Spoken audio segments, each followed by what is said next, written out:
Hi, I'm Jim Huling, and it's a pleasure to welcome you to this episode of Execution Insights. This week, I want to tell you a story about a senior executive that I know quite well. I've been coaching for a long time, but this week, he came to our session visibly unsettled. In fact, he began by saying, "Hey, Jim, I think I handled something really badly last week, and I'm probably going to need some advice on how to fix it." And as it turned out, he had issued a clear directive to one of his managers. And it was something that he thought was straightforward, but it was also urgent. And he was giving it to him just before he left for vacation. Now, my client wanted to know when he returned how the task had gone. And he learned right away that that particular task had not been done. So instead of a better approach, he took the approach of getting really frustrated. And in fact, he called the manager into his office and he very harshly questioned his commitment and his trustworthiness and his accountability. And he said, in essence, "You've really let me down."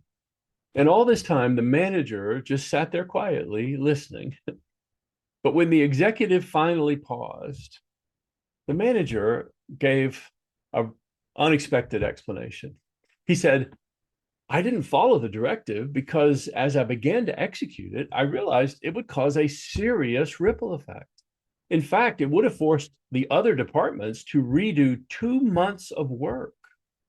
So I took a step back and I met with both teams. And you know what? Together, we found a better solution. In fact, we think it's one that will save the company time and resources. And from the first week in operation, it looks like those results are going to be better than the original plan. I was just waiting for you to get back so that I could share all of this with you and also show you how exciting these early results are." Well, I'm sure you can imagine at this moment, there was a very long pause in the conversation. And in fact, my client said that in that silence, he felt the entire weight of what had just happened. Not just the mistake he'd made, which was awful, but he also missed the opportunity to honor the thoughtful initiative of this great person who carried this to a successful conclusion. So my client, looked through the Zoom screen and said to me, "Jim, I missed the chance to truly understand before I reacted."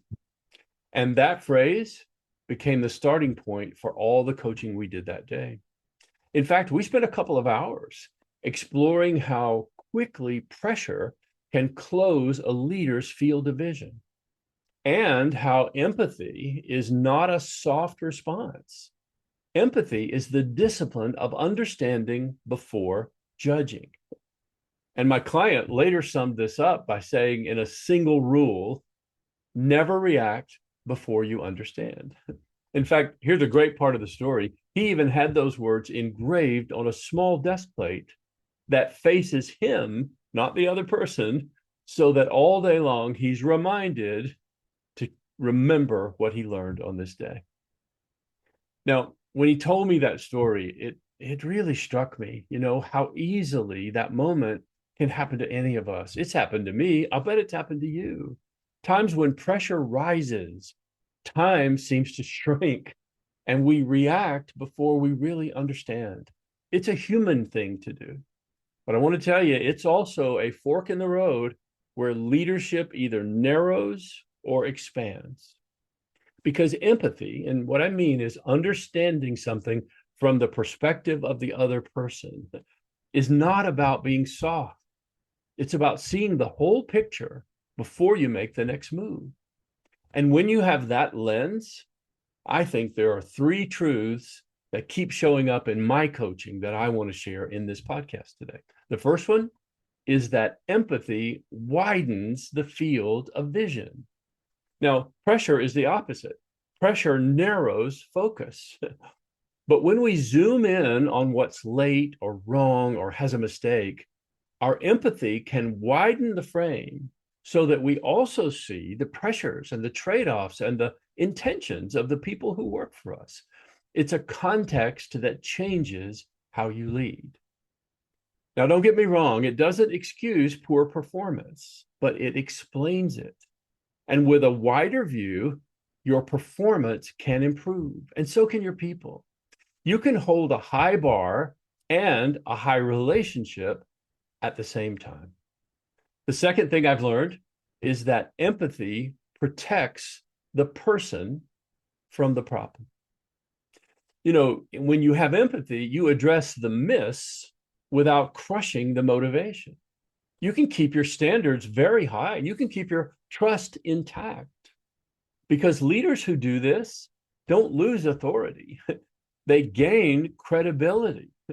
In fact, people on the team learn really fast. Hey, when things go sideways here, I'll be heard before I'm judged. And the payoff of that reputation is bigger than culture. Better context leads to better decision. And the third thing I've learned, which is probably the best, empathy builds better judgment. So you see, empathy is strategic intelligence.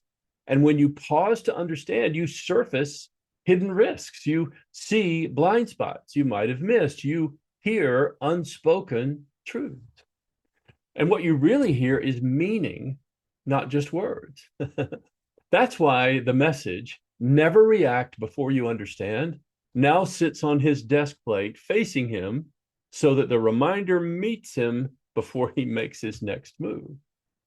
So if you like the note of the story and you resonate with how this message is going, I want to offer you one last thought, which is how do you turn empathy from a concept into a practice? And the short answer is you start with better questions. You start with the kind of questions that open space instead of closing it. Now, here are three that I want to give you that are ones that I use almost every single week, and they always seem to be effective. First, open the space.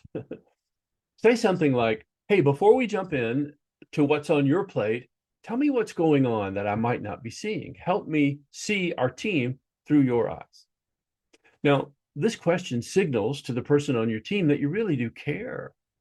And empathy always begins like this, with safety. Second, here's another question. Reflect on what you hear. So say something like, hey, here's what I'm hearing. Did I get that right? And remember, keep it short, 1 or 2 sentences at the most. Because when people feel understood the way they do when you repeat back something, well, they stop defending and they start collaborating. And third and last, move forward together. Say something like, hey, given this picture, what's the smallest move we could make that would have the biggest difference? You see, this question turns empathy into action, and it keeps the connection and the progress at the same time. I hope you'll remember this. Empathy doesn't mean ending soft. It means ending aligned. And when you ask these kinds of questions often enough, people stop feeling like it's a technique and they start feeling like you are a great leader. You see, if empathy is the discipline of understanding before judging, then this week is your chance to practice where it matters most. So, 3 places you can begin. 1 conversation. Choose 1 meeting or 1 one-on-one where you'd normally start with giving directions and instead start with understanding, right? 1 reflection.